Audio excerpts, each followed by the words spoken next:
Hi, everybody. I'm Todd Dankin with TNMNews, and we are here for another Todd Talk. And today, I'm going to talk with Stacey Theis Shepherd.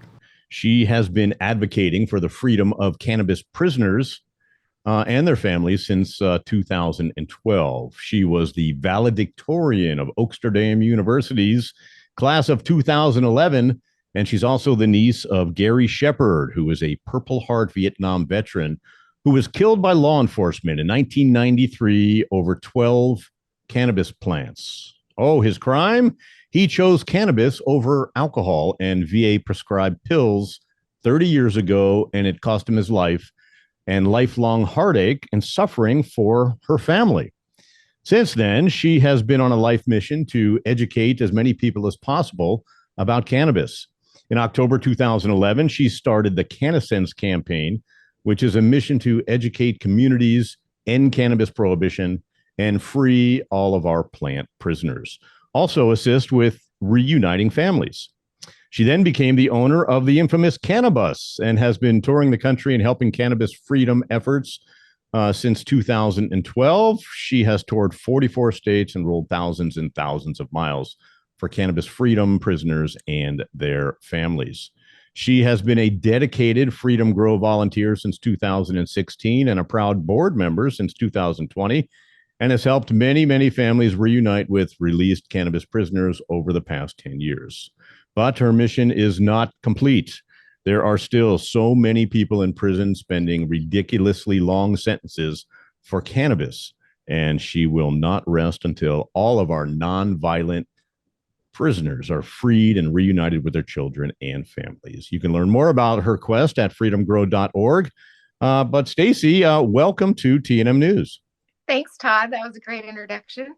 Well, you have a great resume, so it was just easy for me to do that for you. So first, let me say thank you for the many years you spent advocating for legalization and helping so many families and so many people. It really takes a special person to do that, and just thank you for all that you've done thus far and for what you're going to do in the future. It's a great thing that you're doing. So you're a mother, you're a grandmother, you're a former corporate career woman. What drew you to cannabis in the first place? Oh, what drew me to cannabis in the first place? I wasn't really ever raised that cannabis was bad. And growing up, my mom was court ordered to pharmaceuticals and struggled with alcoholism, and a lot of the pharmaceuticals that she was on, I witnessed all the side effects and addiction and struggles that came with that. Right. And at the same time, it was actually my mom that smoked my first joint with me when I was 12. Wow. And, but I really didn't associate, cannabis, marijuana, a joint being anything like I witnessed, alcohol and drugs, when I'd have to go to the meetings, when my mom would be in rehab and stuff. None of the people that were there ever brought up marijuana in their life stories of tragedy and all that. It was never marijuana that devastated their lives. Mostly it was, honestly, at that time, it was alcohol. Right. And so I never really, even in DARE, when I was in junior high and I was in DARE and they were teaching us what they had said about marijuana, I did not even think that was this. I thought it was I was in Kentucky, so I thought whatever they were teaching about marijuana wasn't the same joints that my mom smoked. I didn't even know they were the same baby until they killed my uncle. Then it registered, all of that. Right. But yeah, my first joint was at 12, and I've never witnessed the harm of marijuana itself. Right. Now, the story about your uncle is horrible. I mean, getting killed by the Kentucky State Police, how does something like that affect your family? Oh, it's life altering for sure. So, like I said, my mom, you can imagine, with the struggles that she had, our living environment wasn't always safe or free of drama. Right. And on whenever I was out of school, like my Uncle Gary lived on our family farm about an hour south of me. Mhm. And my grandparents would always pick me up on their way from Ohio to the farm, like if I didn't have school. So the family farm, especially my Uncle Gary's, was like my safe place, like where I could be a kid. And me and my Uncle Gary were very close. And I mean, he was a God man. I'd have to go to church with my great grandma with what was totally Pentecostal, like very, very Bible Belt Pentecostal, like wouldn't cut her hair, always wore skirts and dresses, wouldn't drink root beer because it had the word beer in it. Like that was my great grandma. That's hilarious. But something that gave her a lot of joy, of course, is when her grandkids came to visit, if they'd go to church with her. So I'd go to church with my great grandma, and there's so many, handfuls of stories of me going to church with my great grandma. And I felt like I was already God's girl, and that I knew God and prayed and had already felt that God had protected me and my life and stuff. But then when I would go to church with my grandma, I would feel like the preacher was already telling me I was going to hell or doomed to hell for whatever, whatever. I always felt like, oh, what's the point? I'm already going to hell, So then I'd come back to the family farm and I would make I'd go over to my Uncle Gary's and pop down on the couch and, a teenage sigh. And he'd ask me what was on what was on my mind. And I would tell him, like, am I a Jezebel? Because I started wearing makeup, So he'd be like, uh-oh, did you go to church with grandma today? And he would always make me feel better and know that, God loved me and I was going to hell. And he just always had a really good way. Like he had the Bible memorized. So anytime I would have concerns, he would just pull out the Bible and know the exact verse or tell me verses that related to what I was questioning. And just really, that was my uncle. He was, he had learned in his life and was all about love, your relationship with God, growing your food, putting that energy into the food. He was always he wasn't just proud of his cannabis plants. He was proud of his tomatoes, his okra, his flowers, everything that he grew. And then my baby cousin, he was just this shiny 3-year-old, curly blonde hair, just run across the yard to like embrace me and so happy and full of light. So whenever I would go to Broadhead to visit my family, my great grandma was on the other side of the hill. And that's where I'd go. But I always ended up at my Uncle Gary's house because of the atmosphere and the energy there. And I loved being there. Sounds like a great place for sure. It was. That's why it was very confusing and traumatizing, when they killed him. Right. Here you are living in this peaceful environment that is filled with love and God, right? And the cops come in and what happens? Tell me that story.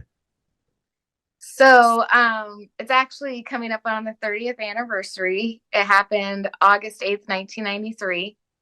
So back up, 1993, I was a teenage mom.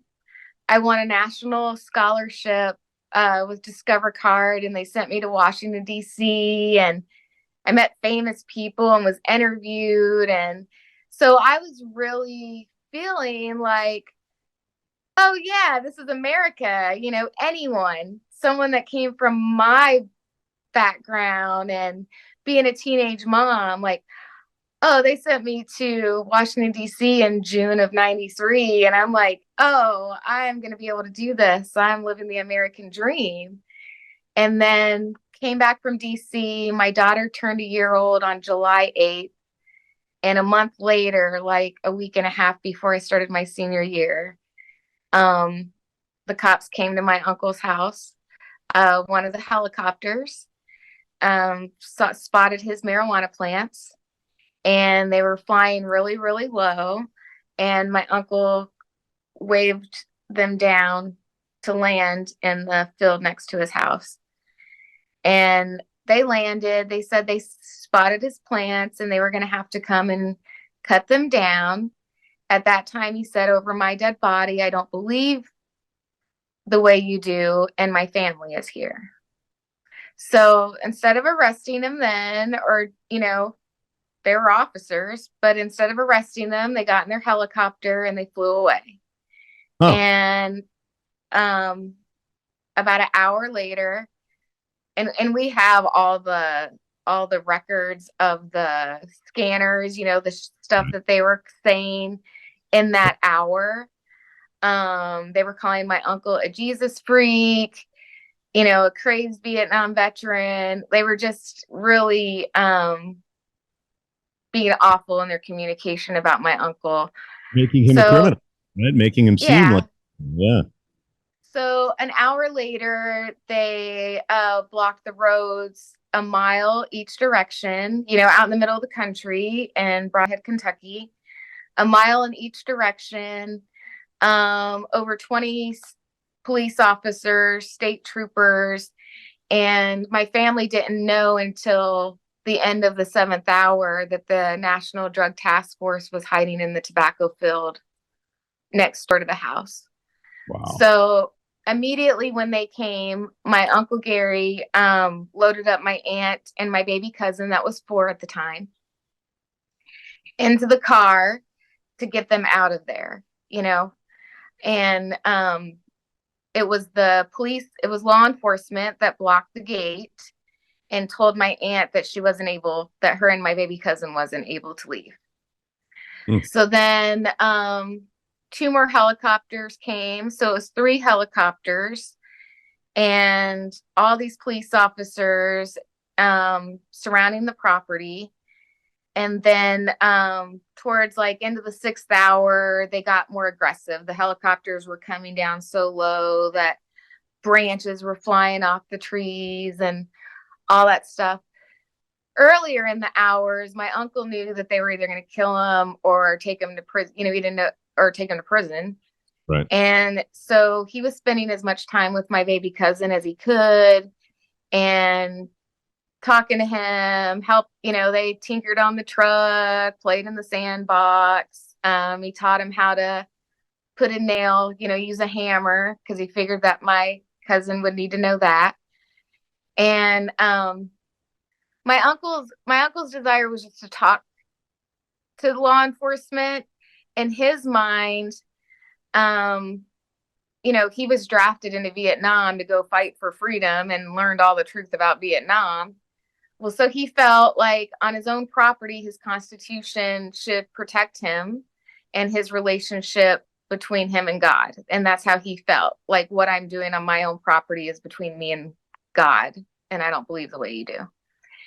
So he was wanting to talk to law enforcement. They would, put their arms at him and make him go. When he would approach the gate, they didn't want him close to the gate and all this stuff. He told my cousin and my aunt, whatever happens today, know that it's the truth. It took many years for us to even wrap our minds around what exactly he was saying. So then around the 6th hour, my aunt took my baby cousin out the back door. She was going to sneak out the back door and over the hill to my grandmother's. Again, it was law enforcement that stopped my aunt and my cousin from leaving and made them stay on the property. Well, then the 7th hour, they asked my Uncle Gary to approach the gate. And when he started towards the gate, the National Drug Task Force threw percussion grenades in his face, and the cops started firing. Pulled my uncle up full of bullets, grazed my aunt in the head with a bullet.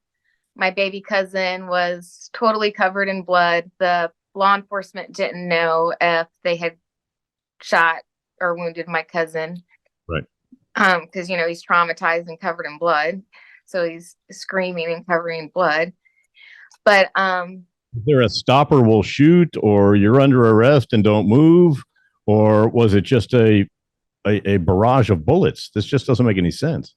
So after the into the 6th hour, when helicopters were making branches fly off the trees and stuff, my uncle parked himself. He was just sitting in the yard, after they kept my aunt and my cousin from leaving the second time. Right. He was sitting in the yard and he put his firearm sitting next to him. And so when the police asked him to approach the gate, he and my aunt and my baby cousin was standing next to him. He did pick up his firearm, pointing to the sky. And when he went to stand up, that is when they killed him. And autopsy reports showed that my uncle's hands were in the air when he died because there was bullet holes that went through his armpits. But all that was not admissible in court. So none of that evidence was able to be brought.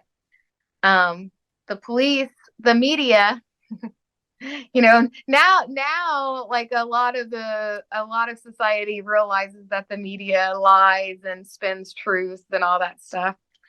I found out about my uncle's murder by watching it on the news. When it came on the TV, and they said that police were forced to shoot down a crazed Vietnam veteran holding his family hostage, protecting his marijuana crop. So they turned 12 plants into a crop. It was the police, it was law enforcement that was holding my family hostage. And would not leave and let my aunt leave with my baby cousin. And then it made sense, it's because they needed that narrative in order to do what they came to do, is what I feel like they came there to try to push my uncle's buttons and put him in some kind of PTSD state and back into Vietnam. And they were successful somewhat because he felt like he needed to have his firearm next to him. That's what they train you in the military. Sure. But he was never, and probably because he did not use VA pills and alcohol, he used plants and God for his healing. And so they did, 7 hours, and they never pushed his buttons to go any kind of crazy or react in the way that they were hoping he would. So they had to, keep my aunt and my cousin there and make my baby cousin witness that in order to keep their narrative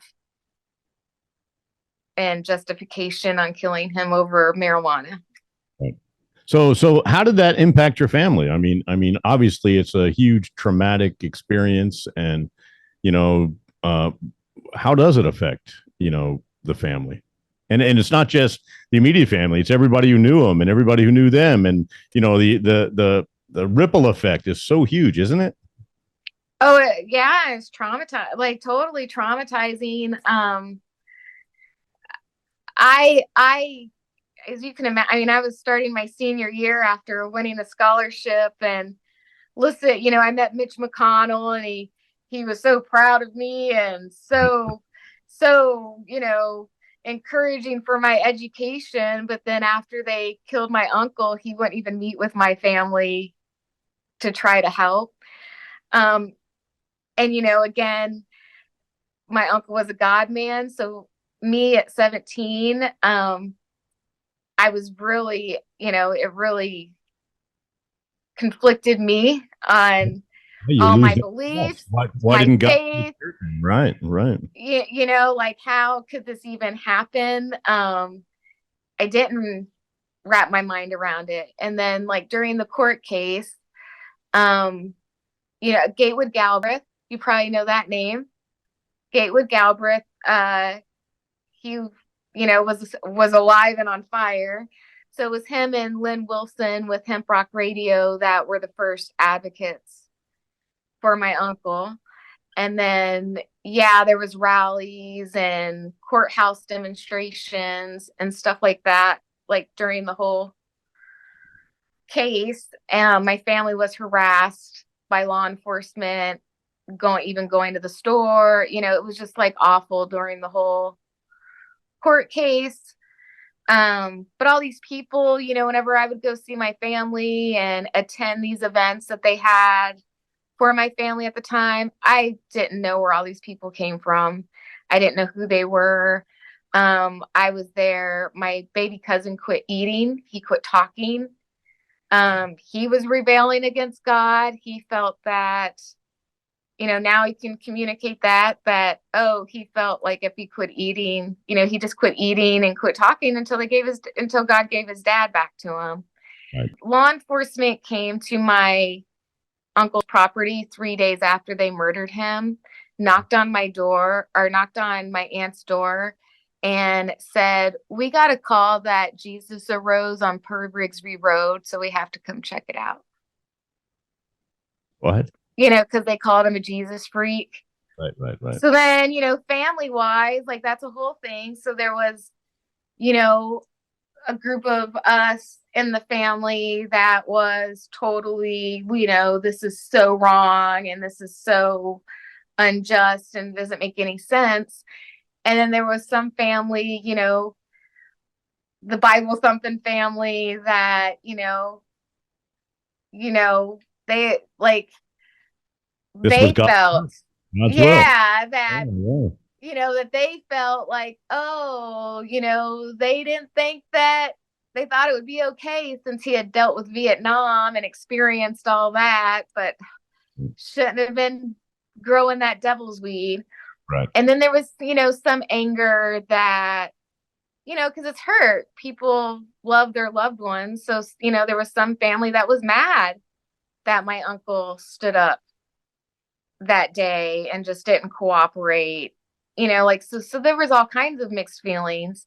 Right. And I learned, so like going to these rallies and events, I would hear conversations, and I don't remember who, like somebody running for senator was talking to my father one time and explaining hemp and how my uncle was really killed over hemp and the war on hemp and that cars could be ran by hemp and all this stuff. So I go back to Georgetown and I'm telling adults in my life and they're just like telling me not to listen. Like, that's the most ridiculous thing. Like, don't let those people use my uncle's, like, so it was just, I learned like, oh, I can't talk about what I experienced down there with people in Georgetown. Right. Or it gets even more confusing. So, I went to college for a year. It was really close to where they killed my uncle. It was just like very hard in a lot of ways.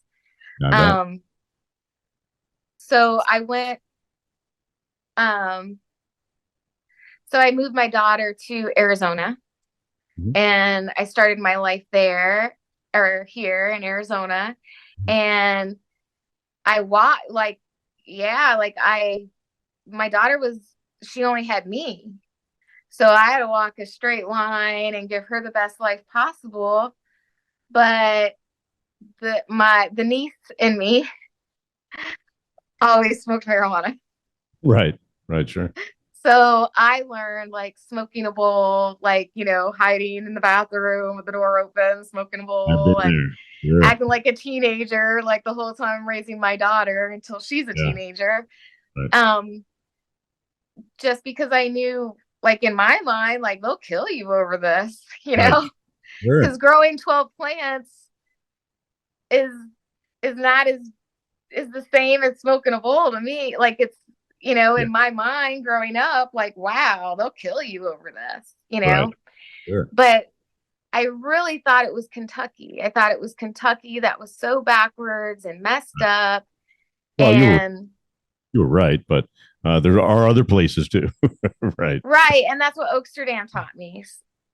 Yeah. So in So 2000, tell me why you think cannabis education is so important. I think you really just described it because it's been part of your mission to educate folks on cannabis, but it seems that all of that happened over ignorance to the plant, right? yeah.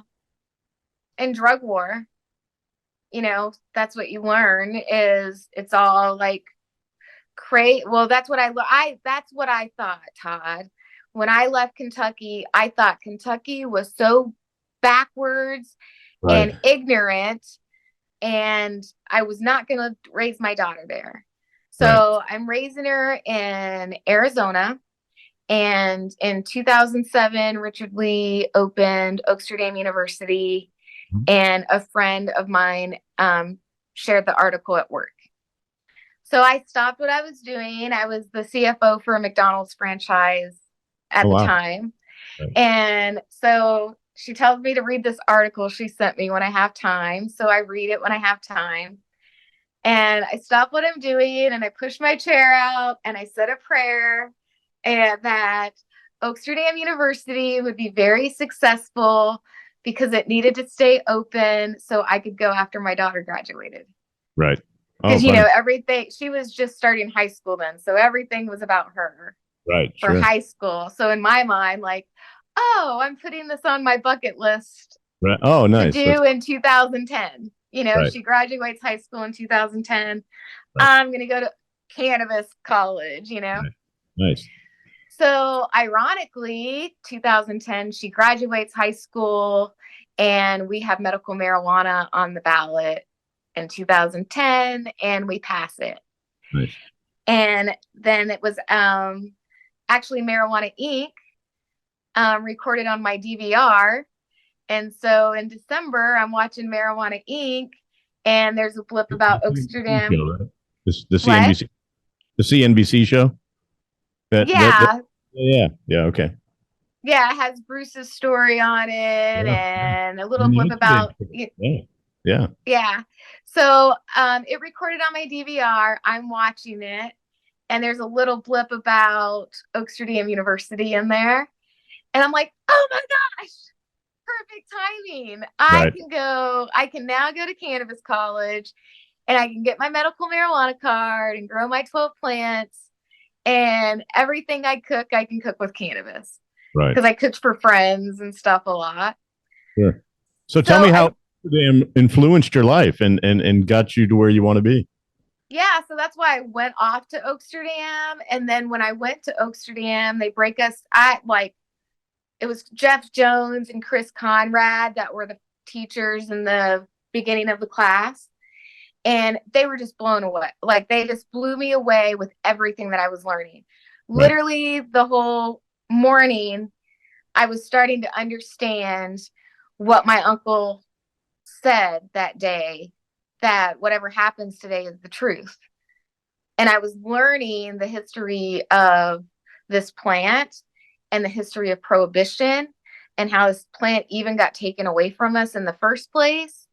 And the wild extremes that the government has done since the 30s to keep this plant from us and to continue to demonize and criminalize the plant. So my Uncle Gary was heavy on my mind in the beginning of in my first half of my first day of class. So they go to relieve us for lunch. And they're telling us where the dispensary is and the student union. And, at that time, Oaksterdam was like a Disneyland for cannabis consumers. It was like everything that you could possibly, it was just like a great place if you were a cannabis consumer to be.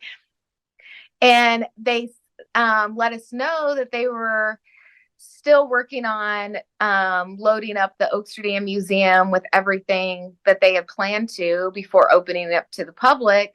But they had opened it for us that weekend to go check out everything that was already in there. Right. That's where I was in the Oaksterdam Museum taking pictures when I saw the memorial to my uncle in the museum. 18 years later. This is 18 years after they killed my uncle. I am in Oakland, California, taking pictures of hemp stuff, all the hemp and everything, being from Kentucky. Right. And that memorial, when I'm walking to the memorial, I totally had a PTSD experience. It was like I just was all of a sudden, I was back in the same place that I was in, walking down, I was in the living room. It was the same picture that the news used. Right. And so when I walked towards that picture, it was like I walked right back into the living room and listening to them talk on the news, the smells of what was, cooking in the kitchen, like everything. My friends with me had to like shake me back to reality because I was like zoned, reliving that whole experience all over again. So it took a minute before I could like really see what it was and read the words under the memorial. And then also his memorial is part of the Shattered Lives display. And it's the biggest picture in the middle. And then all these other stories.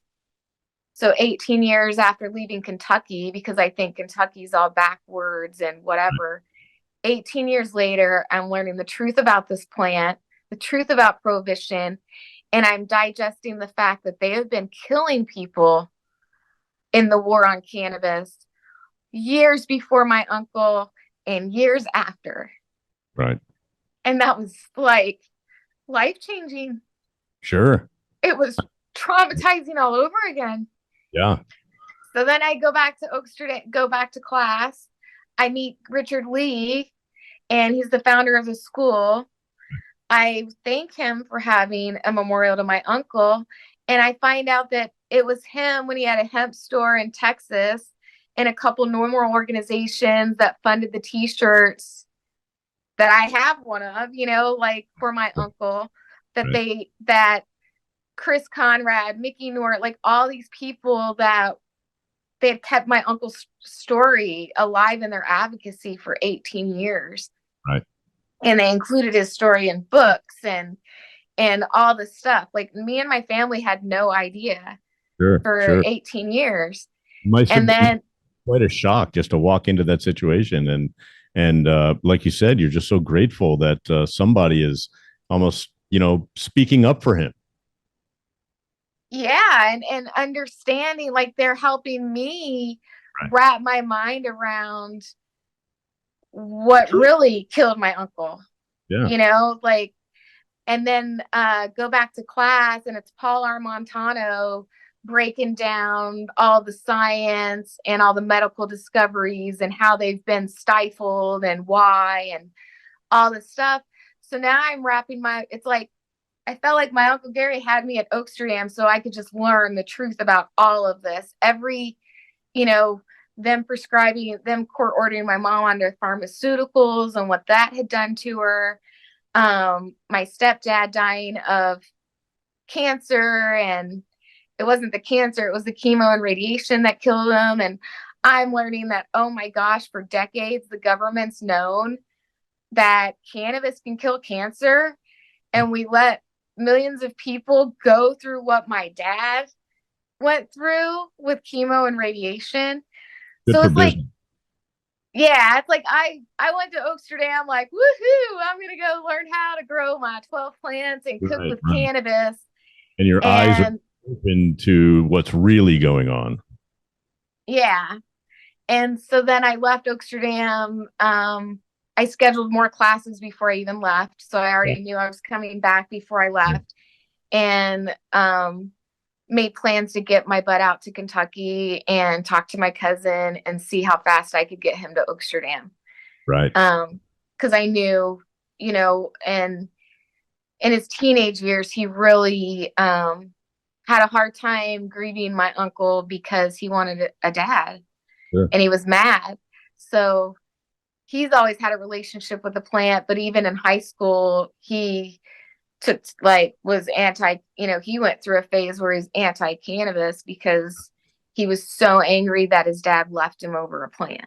Yeah. Yeah. So then I felt like getting him to Oaksterdam would help him wrap his mind around, what that truth was that my uncle felt he needed to stand up for Yeah. that day. Sure. Well, now it all makes sense. Your whole life makes sense because of that story right there, and how you are on this quest to free plant prisoners. So tell me about the CannaSense campaign and Freedom Grow. And, I know their goal is to get these guys out of jail, but how do you do that? Well, a lot of through the last decade, a lot of grassroots efforts, making public education. So CannaSense Campaign is something me and my cousin started after he went to Oaksterdam University. And we felt, so drawn and called to help educate everyone we could about cannabis. A lot that was gratifying to me is being in Arizona and educating patients about cannabis and it being an option. I deemed myself a patient advocate in Arizona, so I was going to city council meetings. I was going to everywhere that had public speaking time, regardless of the topic, Right. and letting people know that we passed Prop 203. We got a medical marijuana program. It was saving patients' lives, and where to go and how to get your card. And then that was getting me invited to go do one-on-one consultations with people. And a lot of these people had never tried cannabis before. And so I'm introducing it in their lives. And I'm witnessing right in front of me the struggles and the suffering of these, and the lack of quality of life that these patients have. And they're on 16 pills a day, 30 pills a day. They've had all these surgeries and all this stuff. I listen to them, and by educating them and helping them feel better, just with drops and gummies, within 40 minutes to an hour, people are feeling better than they have in years. They're being able to do more than they've been able in years. So all that, experience was just driving to just educate. The more and more I witnessed, wow, the difference. If you're on 30 pills a day, you should be able to fly and, climb mountains and stuff. If you're using all the time, energy, and effort and money to take the commitment of taking all these pills and they don't even make you feel better. Yeah. And then cannabis, only gummies and drops, and oil. Right. So that all my mission about educating the public and stuff led me to having the CannaBus. Then we were invited to do a journey of justice for Chris Williams, was a single dad in Montana, facing a mandatory minimum of 80 years at the time. Oh my gosh. And we loaded up the bus in California with Stephanie Landa, Kristen Floor, Anna Barrett, my cousin, all these people that had been tragically affected in the drug war one way or another, mostly through prison and raids and stuff. We went up to Montana, and being on the bus with Kristen and Stephanie and Joe and listening to that, that's when I wrapped my mind around prisoner outreach and these families that are being ripped apart, daily. Oh, wow, these families are grieving in a lot of ways that my family has grieved over the last 18, 19, so wrapping my mind around that they are going through, and that's horrible to health, stress and grief and sadness and all that feeling. And so I wrapped my mind around the fact that these families are going through a lot of what my family has been going through all these years. But there's a solution. There's nothing that I can change. I can change any policy or help inspire anything that will bring my Uncle Gary back. and so he could be there for my baby cousin. But all these families that have loved ones in prison and these ridiculous mandatory minimums and life sentences, we can reunite those people. And in the beginning at that time, it was sweet what we did and powerful, but and it was, the nonprofits or the events would give us, nonprofits a little table, and they were like, good for you. But they didn't want to talk about that stuff on their platforms. It was all medical marijuana and all that stuff. Right. Well, then as we continue to show up and we continue to share these stories and all that stuff, the momentum started rising, and petitions and all that stuff. So then finally our guys started getting out of prison. 2019, 2020, that's when the success of, these guys that had life sentences without parole, they were actually getting out of prison. Right. So of course, just like whenever you help patients feel better, like years and years of advocating and showing up for these families and helping them know that they're not alone. Because me and my family were alone for 18 years. After the court case and everything died out locally, we didn't know, that there was organizations that you could be a part of. We didn't know what to do besides just try to recover, Right. But now we're bringing, that's one of my favorite things we do a lot at Freedom Grow, but we help keep the families in a higher, hopeful vibration, they share with us all the time what a light that we bring. Our mission is to bring light to a dark cell. And through our work on helping the prisoners and all that, we bring light to the families a lot. And that's special. That's one of my favorite parts. That's awesome. That's just awesome what you're doing. And, congratulations for all the successes that you've seen over the years. Now, Biden announced last year, the largest act of clemency in a generation is what it was being called, a mass pardon for people convicted of federal marijuana possession. So the Marshall Project, I'm sure you've heard of them. They're a nonprofit news organization, and they try to bring awareness to the flawed U.S. criminal justice system. They said that as far as a bold act of mass clemency goes, it won't lead to many people getting out of prison. In fact, it will lead to none. Why is that? That's correct.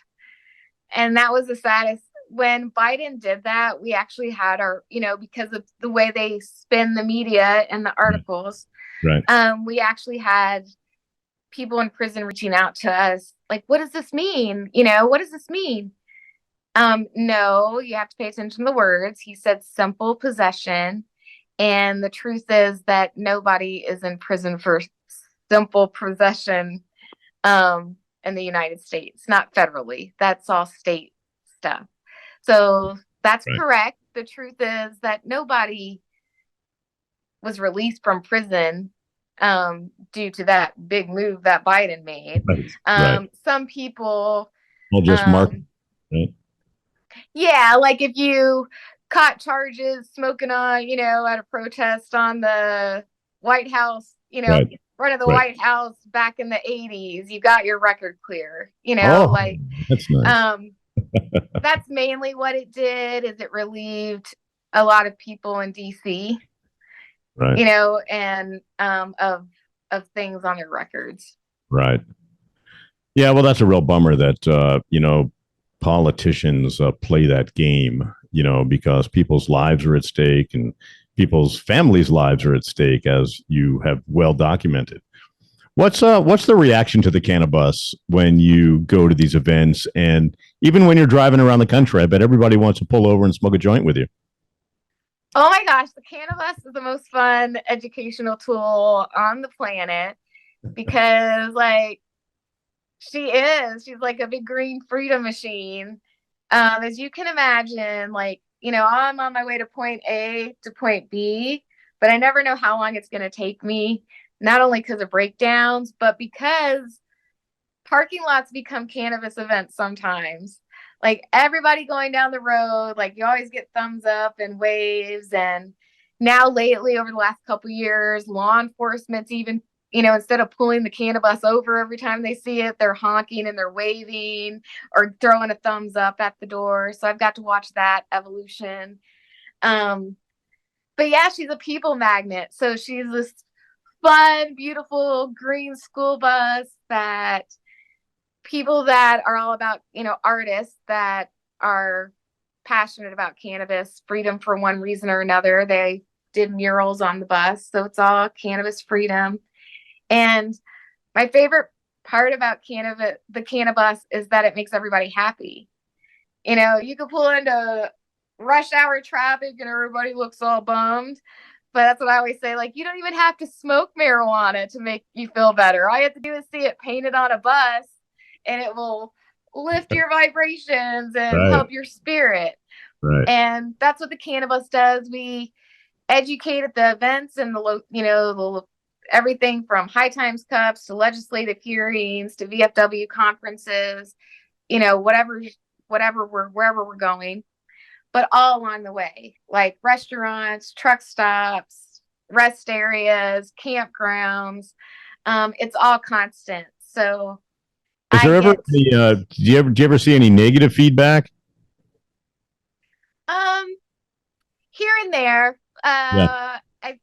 not as much. Like I can count over the last, decade of having the CannaBus and touring, I can count on one hand the negative feedback. Right. And that even includes law enforcement, because if you can imagine, 2012 to like 2016 or 15.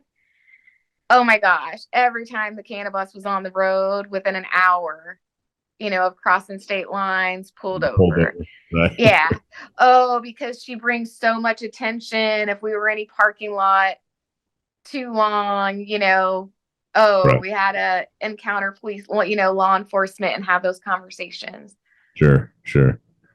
Yeah, it's crazy how it's all due to lack of education, and people just don't understand the plant. And like you said, because of the war on drugs, it's been a really bad marketing campaign that cannabis has lived through since the 30s. Tell me about some of the volunteers that help you along the way and why they do what they do. So with Freedom Grow is like all volunteers that have just become committed, to helping Freedom Grow. Like on the bus, I have posters of all the cannabis, not all of them, but a lot of the cannabis prisoners on the bus windows, and we get petitions signed and advocate for them all along the way, no matter where we're going. And on our board one of our board members is Kristen Floor. She was one of the ones that were on the bus with that first journey for justice. And her, it was her dad's partner that we were doing that journey for justice for. And her dad was a veteran also, and following all state laws in Montana, due to a DEA raid, was sent to prison on a 5-year mandatory minimum. Since he was a sick old man, he was sentenced to a medical facility, and they were still giving him diesel therapy. I don't know if you're familiar with what that is, but they were still moving him around prison to prison to prison. 4 months later, Kristen had to go take her dad off life support. And he had broken bones and bruises, and she was there to take her dad off life support. And something that really traumatized her is that the fact that they still had him shackled to the bed. Right. Jesus. And her mom was a bookkeeper for the legal dispensary in Montana, and she went away for 2-year mandatory minimum for being the bookkeeper, for handling the money from her home. Right. And they wouldn't let her mom out of prison to be with her dad, on his deathbed. They denied her, I forget the term right now, to get out for his death. Right. So Kristen's witnessed, the tragedies of the drug war. Our founder at Freedom Grow is Stephanie Landa. She served time in prison for cannabis, and that's how Freedom Grow happened. She knew how important it was to write prisoners and send them letters and, love and support. So that was her mission, was, not so much the money, was just the making sure that she wrote letters and cards and got other people to write letters and cards. Right. And that, and then we all end up in the CannaBus together. And that's how, the prisoner outreach baby just started happening, to be born into Freedom Grow is now.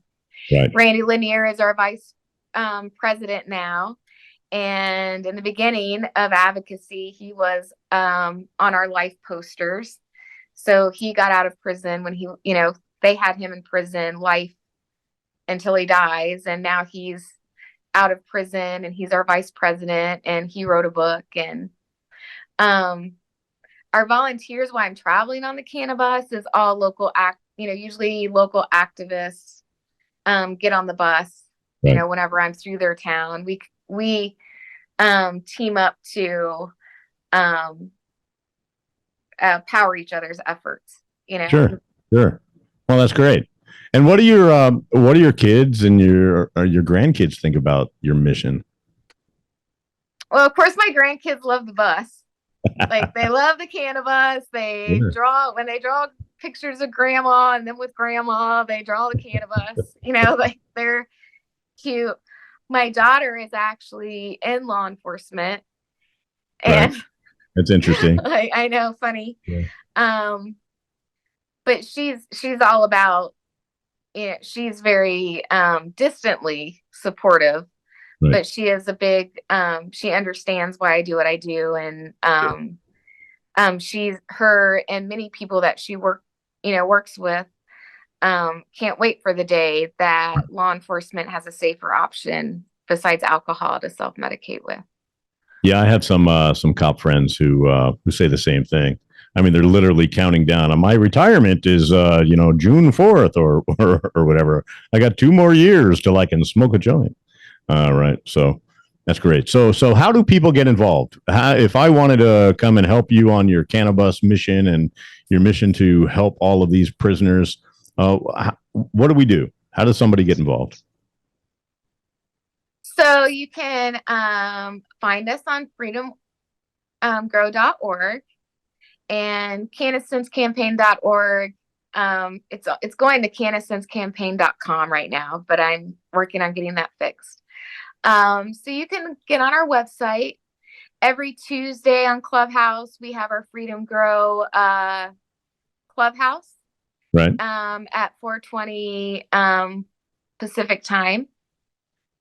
And yeah, you can follow us on social media. What Freedom Grow does, we give commissary to our prisoners every month. And we're always, working on getting more MSO or, more corporate or industry sponsors to continue to make that happen. Cookies has helped us the last few months, making sure that all of our prisoners that we support get at least $50 a month for commissary. We need pen pals, volunteers for everything, whether it's sharing things on social media or coming out to the events that we have booths at and helping us get petitions signed. You can email us and we'll email you the petition and you can get them signed and send them to the DC on your own if you want. Right. So you try to make it easy for people to advocate and connect with our prisoners and families. Right. Well, that's awesome. That's awesome. And of course, it's a nonprofit. So, any financial help and any volunteer help and any financial help is always encouraged and appreciated. And it is, we are quite the team, the Freedom Grow team. And we are like a big family that's spread out across the country. And it's like, when our prisoners get out, it's like they they're already part of our family. And so it's been really neat to be able to meet the prisoners when they get out, and then to see, how they continue to help our mission of freeing all of our plant prisoners. Right. Well, I got to tell you, Stacey, you have a very impressive story. You're quite an impressive woman, and I'm really proud of all of the things that you've been able to accomplish, and wish you certainly the best of luck in what you're going to accomplish soon. But you don't need any luck from me, that's for sure.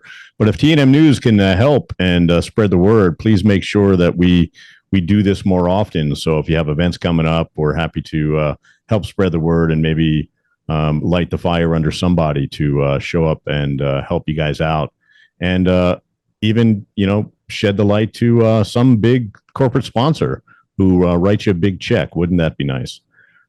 Because it's necessary. So tell us again the websites and your social handles. freedomgrow.org. Freedom Grow on Instagram is at Freedom Grow.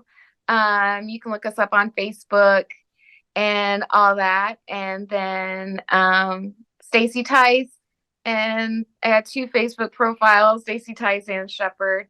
But you can join our CannaBus Freedom Tour group, and then you can totally follow the CannaBus everywhere I'm at and where we're going. We'll be touring this year and be in Kentucky for August because it's the 30th anniversary. So we'll be in Kentucky doing work with the bus in August, and then I'll be touring her back to Arizona towards the end of the year. Awesome. Well, keep up the great work. And like I said, if you want to check in on the road, or if you want to announce a prisoner being released, or you guys taking over a town, make sure you stay in touch, and we'll help you on the mission as much as we can from our side, because you're doing some wonderful, wonderful work, and it takes a really special person to do that. So again, I want to thank you for all of your service to the cannabis industry and to cannabis prisoners and their families. Any last words? Yeah, thank you. Thanks again, Todd, for having me. I'm glad that we made this happen, and we should get Randy Lanier on your show soon. Okay. That would be great. That'd be a lot of fun. But it's Memorial Day weekend, and a lot of people are remembering our veterans that we have lost in war. And so I would just like to remind everyone to keep all of our war veterans in the cannabis war, our casualties of the cannabis war, in your hearts and on your mind when you're this Memorial Day weekend. That's awesome. Yes, let's stay in touch. And if we want to get some more folks on the air telling stories and just trying to create change, I'm all for it. So I'm Todd Dankin with TNM News, and she is Stacey Theis with freedomgrow.org, and of course the CannaSense Campaign. Make sure you check them out online. Make sure you get involved, and make sure you do everything you can to help Stacey on her incredible mission of really helping families and reuniting plant prisoners with their kids and their families. Make sure you check them out. And if you want to learn anything else, make sure you stay tuned to TNM News. Once again, I'm Todd Dankin with TNM News. Good night and have a pleasant tomorrow.